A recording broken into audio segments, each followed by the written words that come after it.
Hello, everyone. Thank you so much for joining me for this grief and loss overview.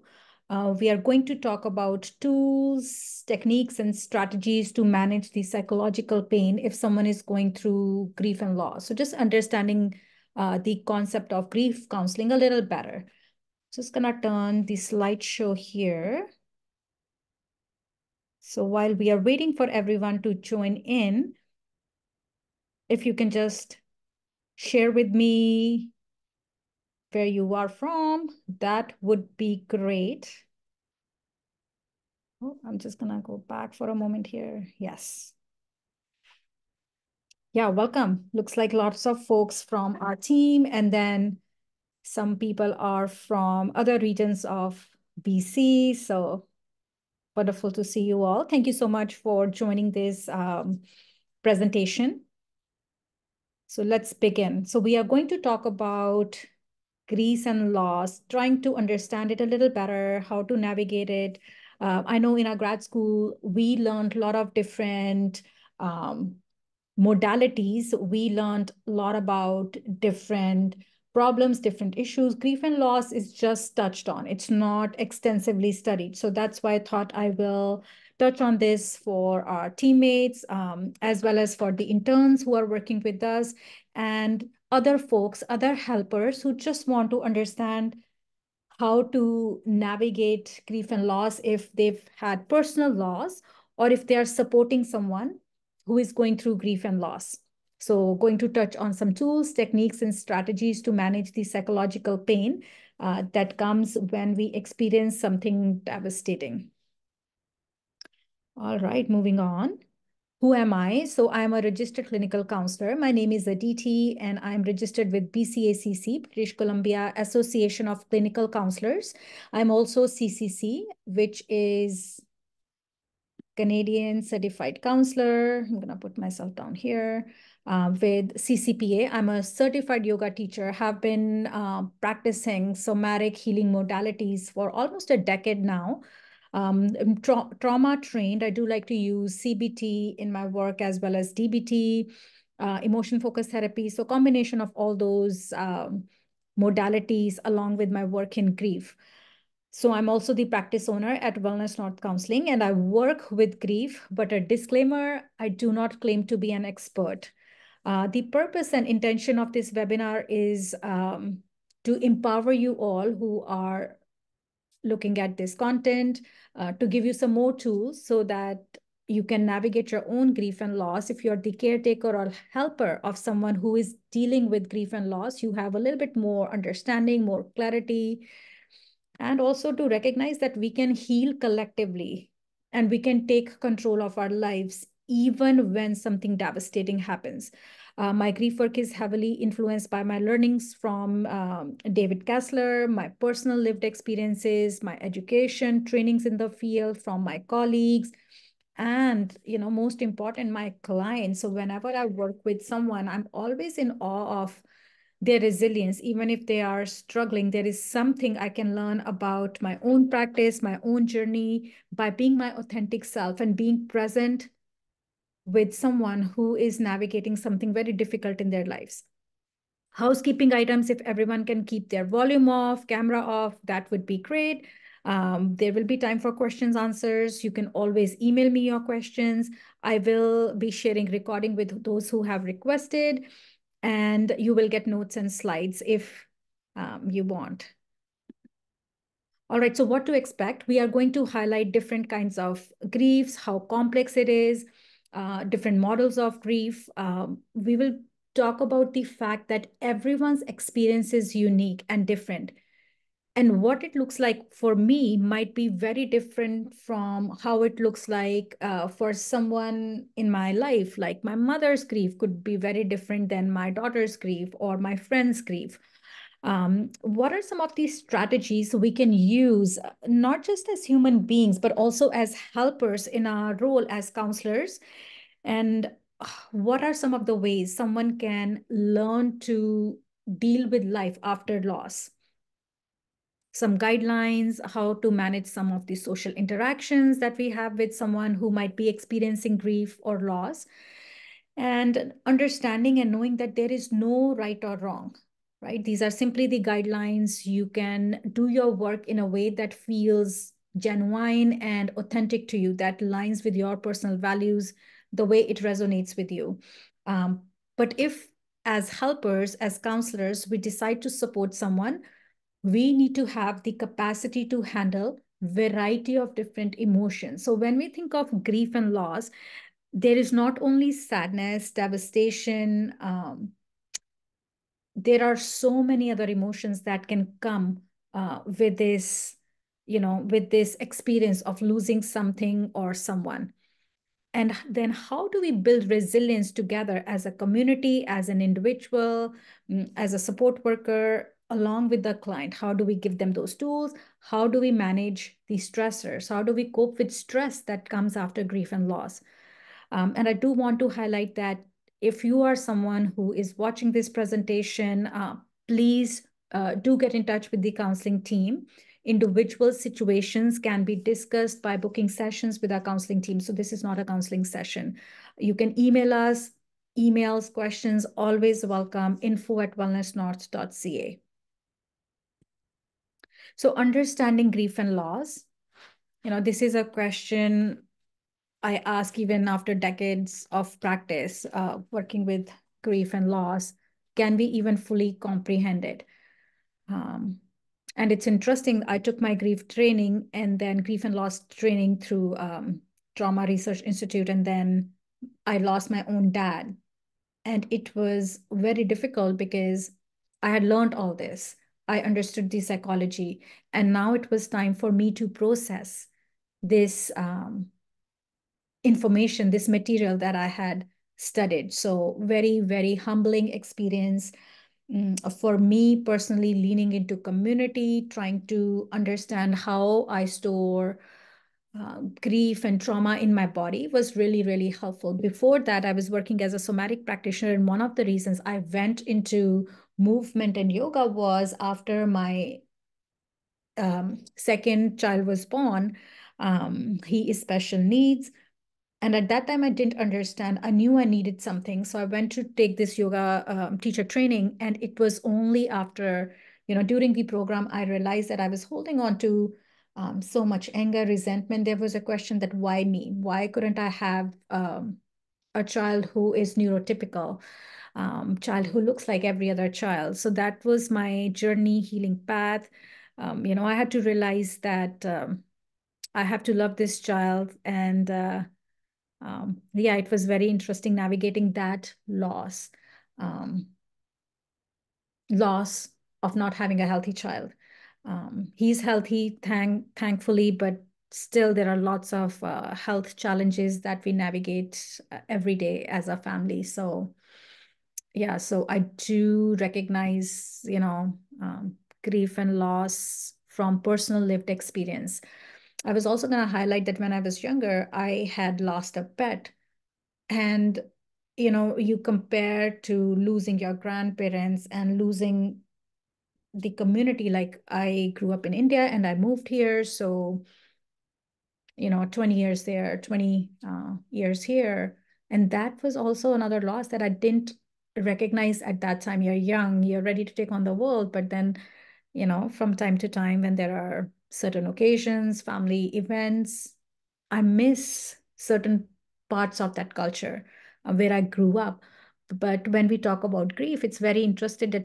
There is a disenfranchised grief, which means that certain types of grief are given greater societal merit than others.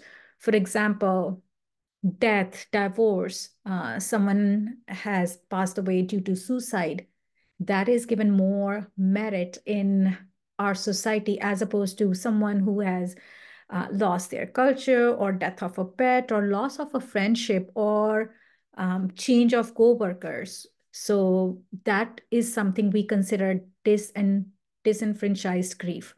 There is anticipatory grief, which is simply the grief that, for example, if we know of someone who has a parent who is undergoing terminal illness, or if you have a friend who is terminally ill, they are still here, but we know that their time on this earth is limited. So that is, we are anticipating that grief and loss will be there. Someone's health is deteriorating, for example, no one is getting younger. If we have aging parents, that is anticipatory grief. If someone is born with a certain condition, health complications, doctors have given the answer that they may not live for too long. That is also anticipation of grief. What is normal grief? What is deemed normal is culturally influenced and it changes with time. There is a typical notion what is grief. Then we've got complicated grief where the grieving steps outside what is considered normal.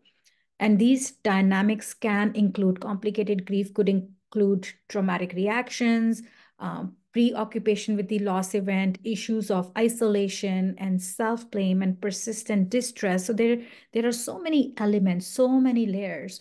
I personally think there's no normal grief. There is always complications when someone experiences some kind of loss, or if they're going through that grieving process.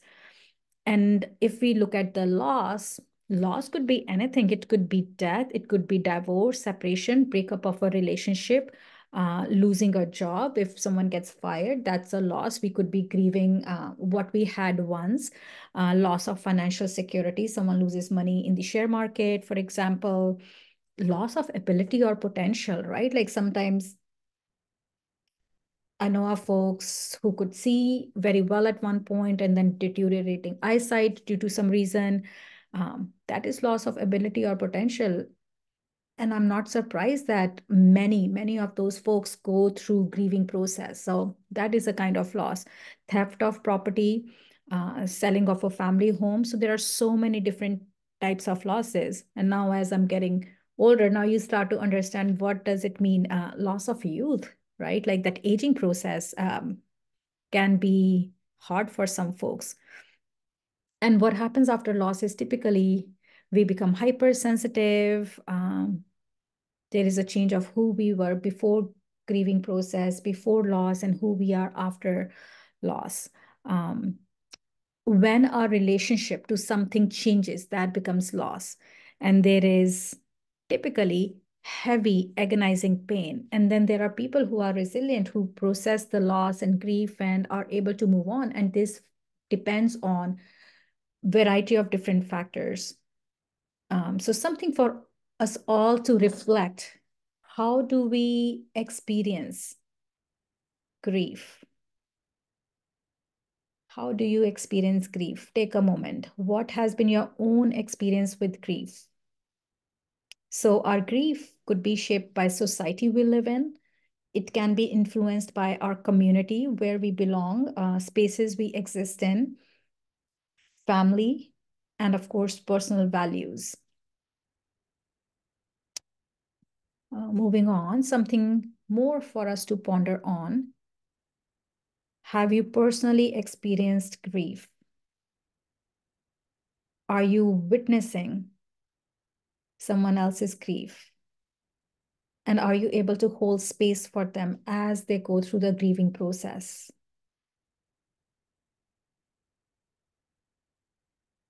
Something to just reflect on. What are our personal beliefs around how should someone grieve? And if you experienced grief, loss, how do you grieve? What helped you navigate that pain?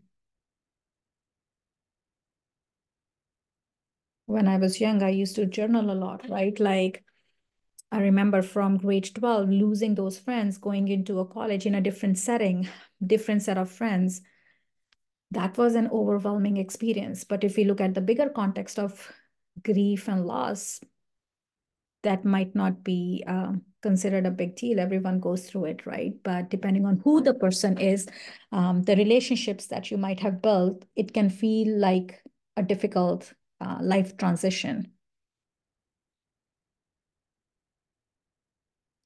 So if we are thinking of grief and loss, what words, images, songs, feelings and sensations come to mind as we reflect on the concept of grief.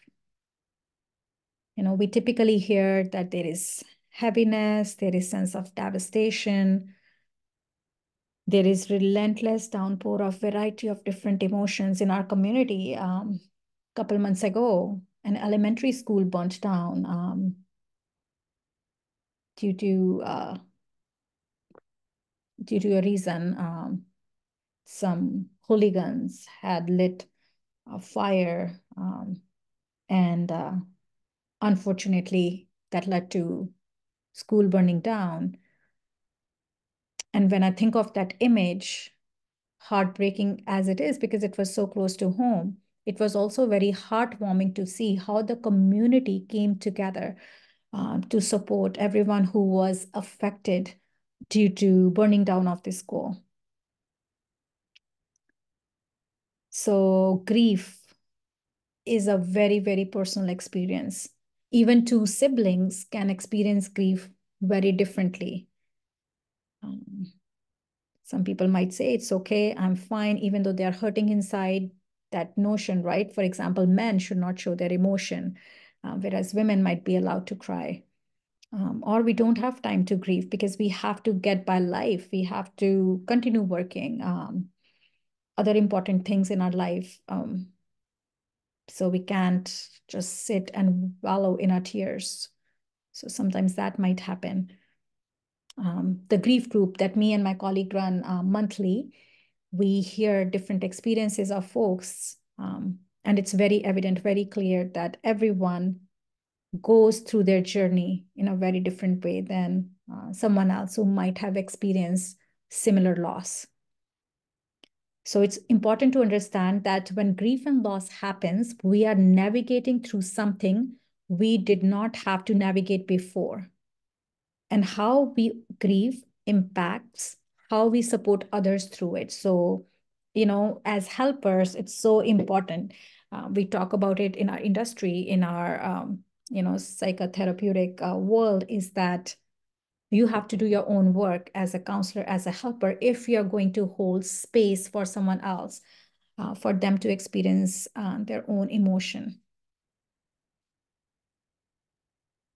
I hope that makes sense, right? So our own values, our own belief systems, our own journey impacts then kind of helper we become for others.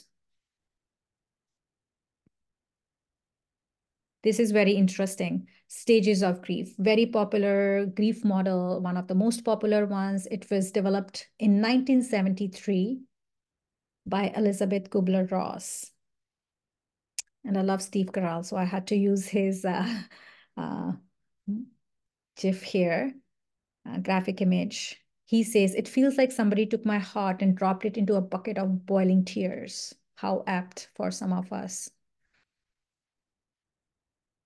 Heavy stuff, right? So we need some humor, although it's hard. It's hard to find humor in grief and loss, but still we try.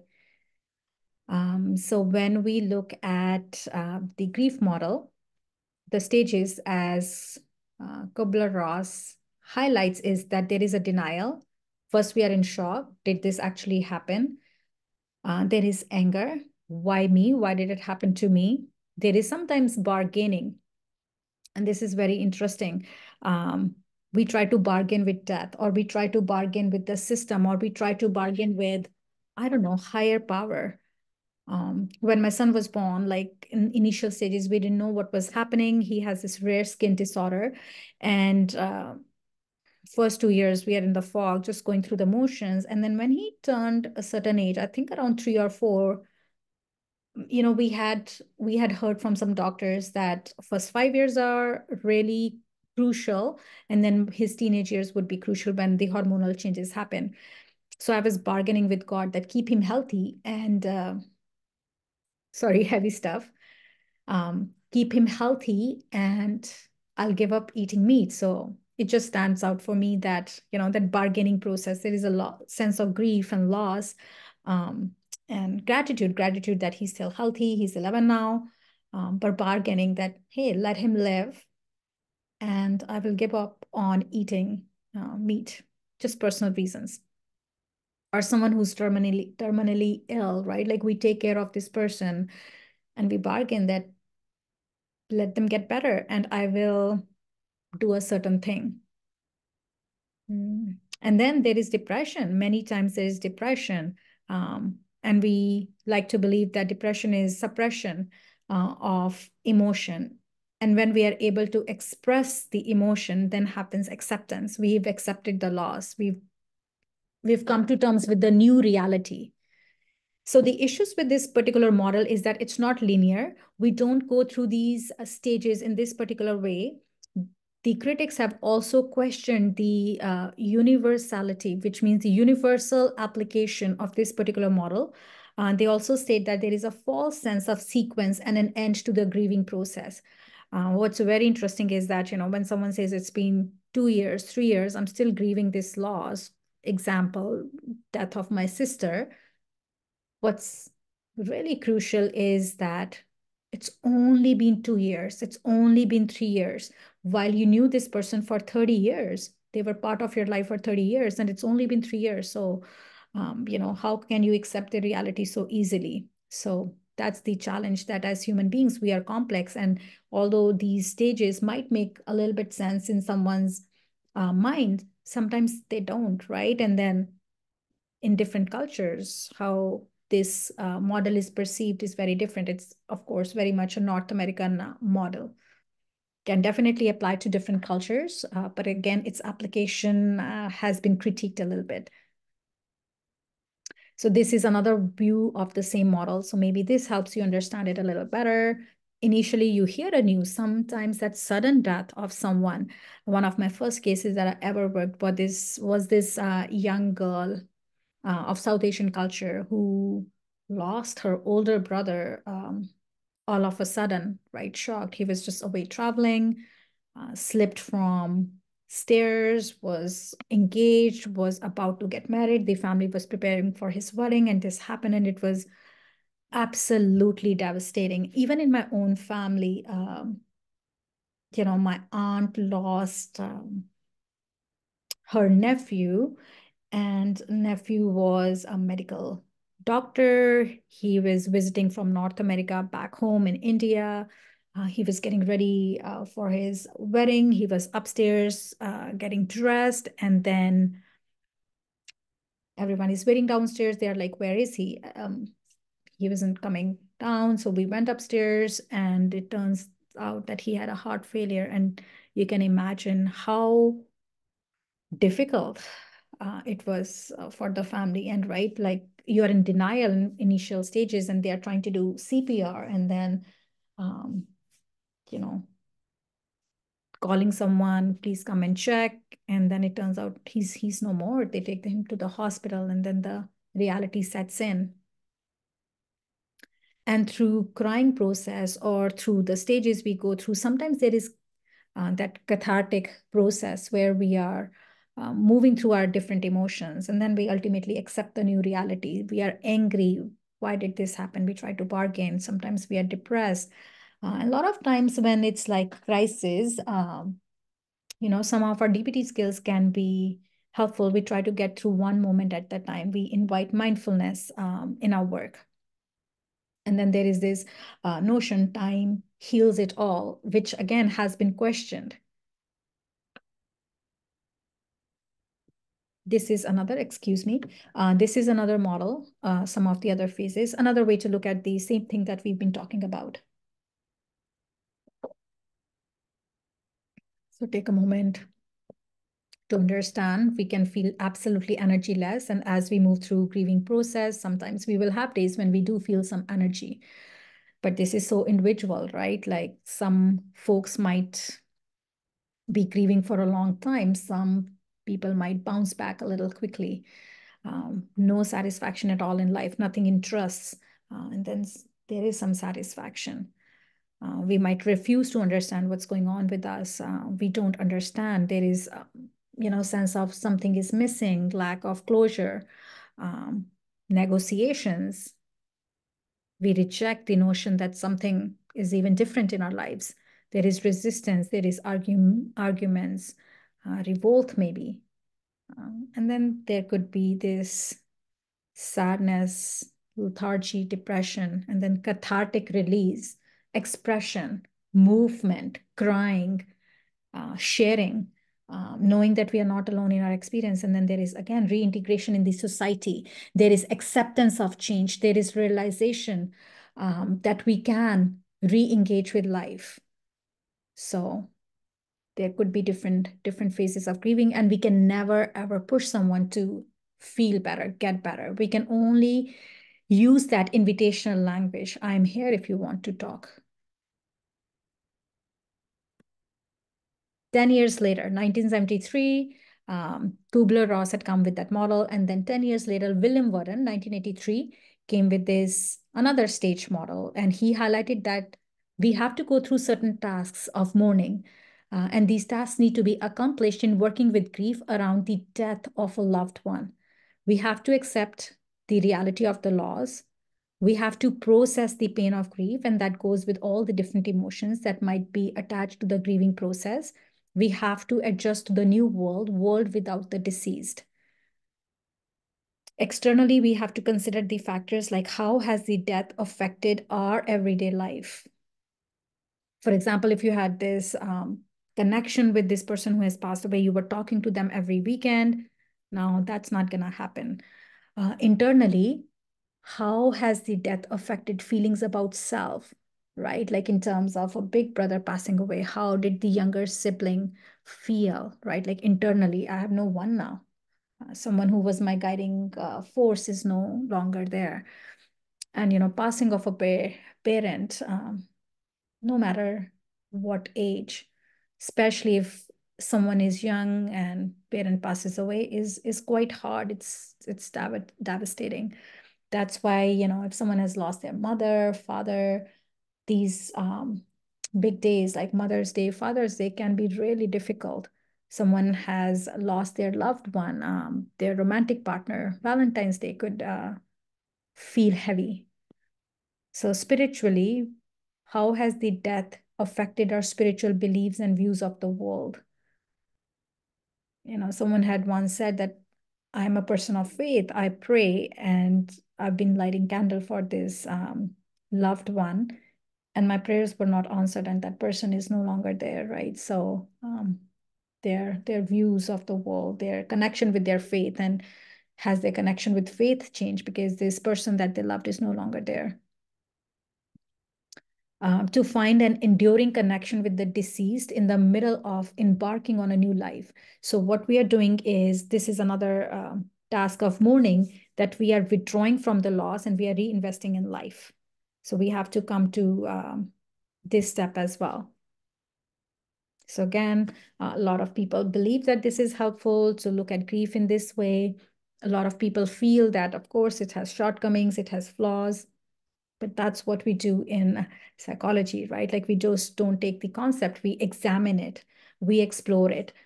Does this concept fit the person I'm working with? Does this fit my friend who is going through grief and loss?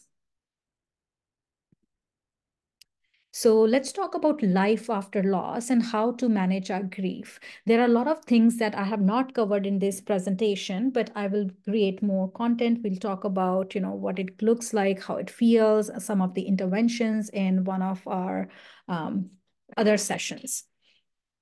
So life after loss and how to manage our grief. It can definitely have impact on someone's academics, if children, youth, someone who is going through a grad program loses someone, it can definitely have impact on their academics. They are not able to focus. It can affect people's personal relationships. They are pushing everyone away. They don't want to connect with anyone. They're going through grieving process. But what's interesting is that we are hurting and we can heal in relationships. So leaning on that support is important. Just recognizing that my personal relationships are shifting. A certain friend who I thought is my best friend doesn't understand my pain. So my relationship with that person could shift and change. There could be change in our professional life. For example, you were in a toxic work environment and you were working hard, going through the motions, and then some kind of devastating event happens, some kind of loss happens, and you're like, okay, time to make change, maybe sign from the universe, right? So that can happen. So it can definitely impact academics, personal life, professional life, and occupational functioning, which is like, our activities of everyday living. There is conversation around, do we need closure if someone dies? Like, do we actually need closure? Again, it's a gray area. There's no right or wrong answer. For some people, they do need closure. What that looks like could be very different.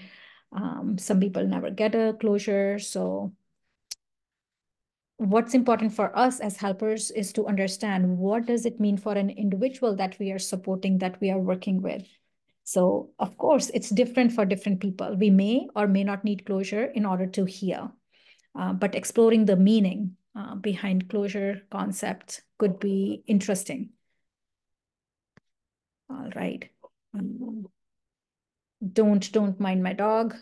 Sorry about that, guys. What's important is that if you are a friend or a loved one of someone who's going through grieving process, be available to connect. Don't force conversation, just be there. As a helper, conversation that I find sometimes helpful is to ask my client, hey, can you introduce me to your best friend? Can you introduce me to your dad? Can you introduce me to your, beloved dog? Tell me more. Tell me more about your sister. So just that invitation. We can also help them connect with resources if someone is not ready to talk about it. So we can give them some resources, the helpline, crisis line, counselors who do grief work. And that's important because there is some responsibility in relationships, right? So we sometimes try to give them space. They may or may not need space, right? So as someone who cares for folks who are going through grief, we have to acknowledge and recognize that we do have some responsibility. So we can use something like, hey, would it be okay if I bought over some soup? Something along those lines. And we've seen that in culturally too, right? Like after death of someone, the entire community comes together and there are different rituals. Sometimes people in the neighborhood would bring you food because they know that you're going through something difficult. We can develop our own rituals around honoring the memory of who's not there or what's lost. House burning down, for example. We can honor the relationship someone might have with their child who's no longer there, or sister, brother, parent. Sometimes this is interesting, right? And some people might have difficulty digesting this. It can mean freedom. For example, if you've been taking care of a terminally ill uncle, aunt, parent, child, and you feel that, okay, I can take care of them for the rest of their life. For example, if someone is in a coma or a vegetative state, it's very hard. So when they are no longer there, it can feel like freedom. Your life changes. Now you can pursue your own dreams as opposed to just doing that caretaker role. But then we have to, sometimes people have trouble with that. There is guilt. That sense of obligation was there. Now it's not there. So it's difficult to comprehend that. And we feel guilty that, hey, how can I think like this? How can I feel that, okay, now I'm free. I'm free from the burden of taking care of this sick loved one. There was this gentleman I once worked with whose wife was in a quite difficult position. So he brought him home from the hospital, was taking care of her from feeding to, changing diapers and stuff. And she couldn't move and stuff. So he was washing her body with, and he said that I loved her so much. I had absolutely no problem doing that. And when she passed away, it was very hard for him, right? And children were talking about, Dad, now you're free in a way to pursue your life. Part of him was like, so sad and devastated. Part of him acknowledged that fact, but part of him didn't want that freedom. So the entire concept of freedom could be interesting to explore. In terms of healing, I really love movement, being a somatic practitioner. And I think there could be so much healing in the movement. So next session, we can definitely explore how movement can help moving through the grief, because again, our emotion needs motion, right? So we hold grief in our shoulders, belly, right? Wherever you hold your grief, allow that grief to move. Let yourself be sad, but then sing a sad song. Move your body through that sadness. Mindfulness can be really helpful. Art is really good. Painting, drawing, coloring, just kind of an expression. Expression is what we need when we are going through some depression. So ultimately, each individual is unique. The strategies, tools that will work for them might be very different from another person that you're supporting. Our grief and loss can manifest in different ways depending on who we are, what do we have going on in our life. We need to be very open-minded when we work with someone, helping them explore the meaning behind their grief, understanding who is this person, plugging into their world, trying to put ourselves in their shoes. So they don't need sympathy, they need empathy, using that non-judgmental lens, no matter what their emotion, trauma-informed lens, and addressing the needs of this particular individual is important. So customized approach. It's not like one size fits all when it comes to grief and loss.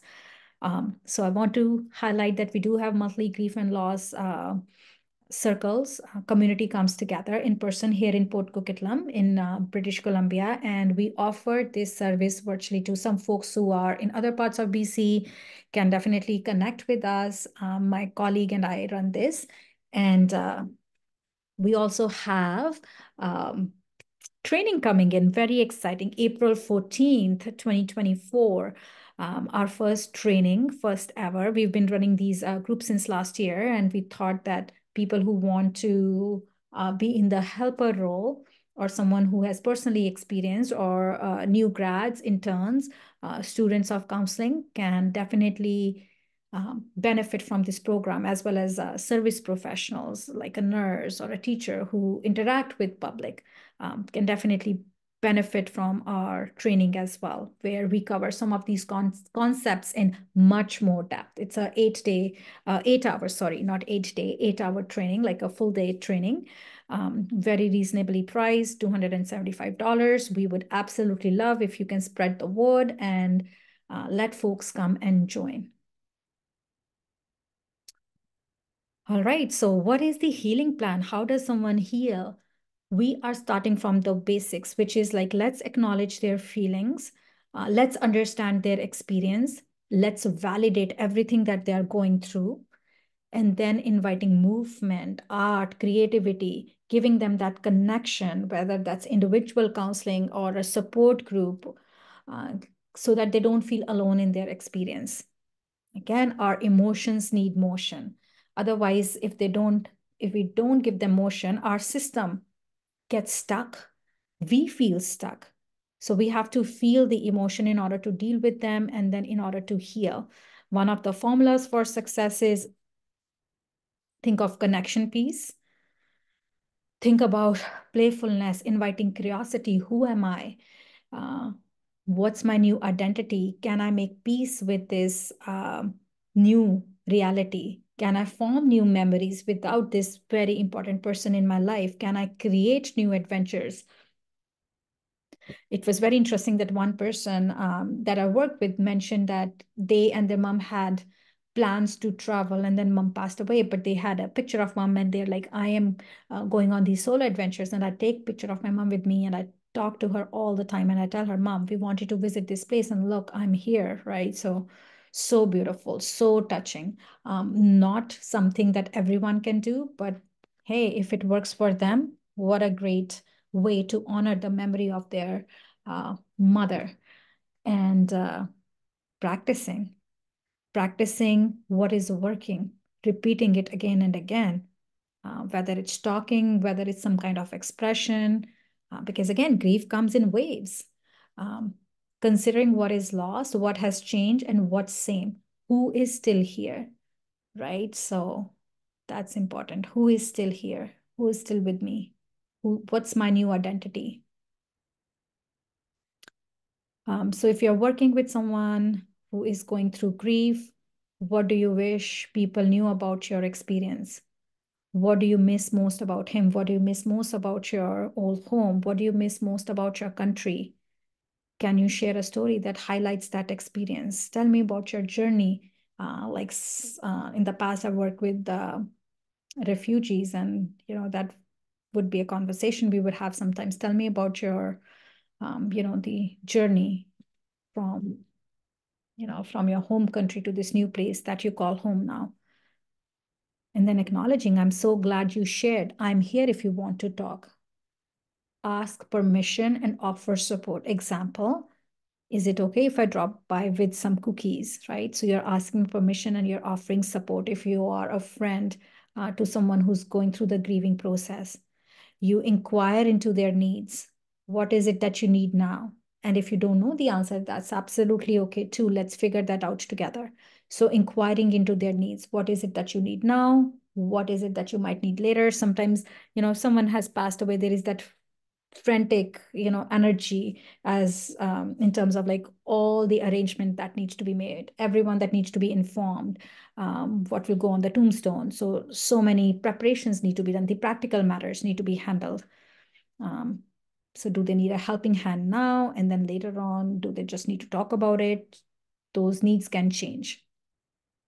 And we are just being there and listening to the story and not trying to fix it, just working on understanding someone's experience, understanding their experience of what was once and what is the new reality. So using that curiosity piece, tell me more, that lens, inquiry, very compassionate. Would you like to talk about XYZ piece of your story? All right, so once again, quick recap. Understanding, if you're helping someone, what can help them in the grieving process? You can ask them this question. If you are loved one of someone who's going through the grieving process, again, holding space, working with them in terms of what might get in the way of healing. For example, if it's a child going through loss of a pet, what will help in grieving process? Do they need a new pet? What might get in the way of healing? Hey, as a parent, I cannot afford to buy another puppy, something along those lines. But then there is always a way to overcome that barrier. Can we babysit someone's dog? Can we take the child to SPCA? Something that might help with the grieving process. Then we have to plan for transitions. Change is hard. We like routines. We like stability. Something we are comfortable with. We want to stick with that. But we have to develop new identity. That acceptance has to happen. I don't want to accept the new reality. The old reality was better. I felt so loved by my parents. So now I have to nurture myself in the same way that my parent nurtured me, or the love I was giving them.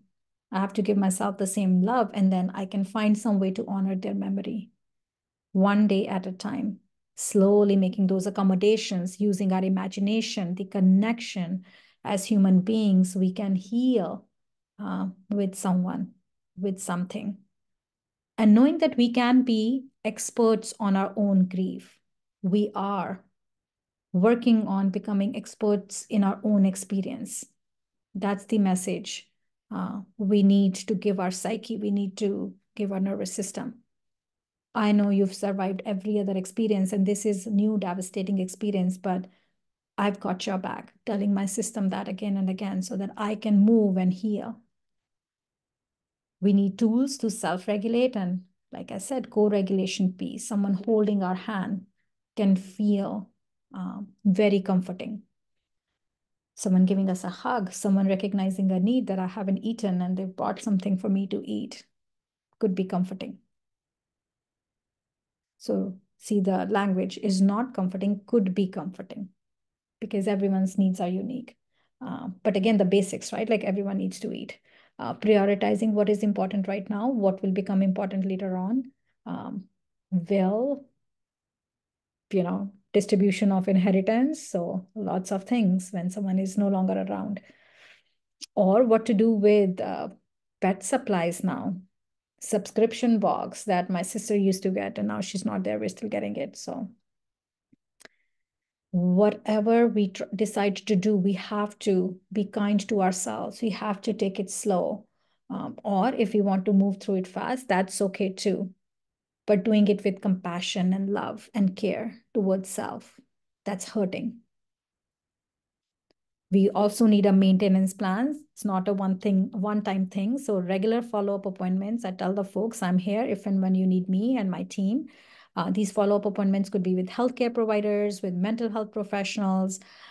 This is to monitor, are we moving on or are we feeling stuck? So monitoring the effectiveness of treatment. If someone is on medication, maybe they're anxious, depressed, whatever they're feeling, post-traumatic stress, medication can be adjusted so that it works for them, and addressing any new or emerging symptoms. Sometimes we are in shock, nothing is needed, but then we are coming out of shock and new things can be emerging.